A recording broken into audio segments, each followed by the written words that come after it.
জীবনে কখনো হতাশ হবেন না। জীবনে যাই হয়ে যাক না কেন কখনো হতাশ হবেন না। মনে রাখবেন আল্লাহ আপনার রব, আল্লাহ আপনার সাথে আছেন ইনশাআল্লাহ।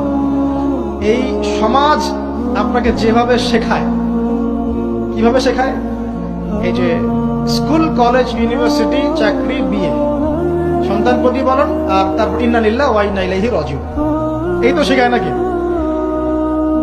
সবসময় মনে রাখবেন যে আল্লাহ রাব্বুল আলামিনের পরিকল্পনাই আপনার উপরে সবচেয়ে বেশি অগ্রাধিকার যোগ্য, সমাজের পরিকল্পনা নয়। পরিবার আপনাকে চাপ দিচ্ছে, চাকরি পাস না, পড়াশোনা করিস না, হ্যাঁ পড়াশোনায় কেন তুই 80 নম্বর পাইলি না, কেন চান্স পেলি না, কবে চাকরি পাবি, কবে আমাদেরকে দেখবি, খাওয়াবি, পড়াবি, এই যে চাপগুলো চারপাশ থেকে আসে কিনা, এতে করে অনেক যুবক দেখা যায় মাদকাসক্ত হয়, অনেকে দেখা যায় আত্মহত্যা করছে, ইদানিং করছে কিনা ভাই? এই শব্দটা থেকে আমি এই পয়েন্টটা আজকে লিখেছিলাম যে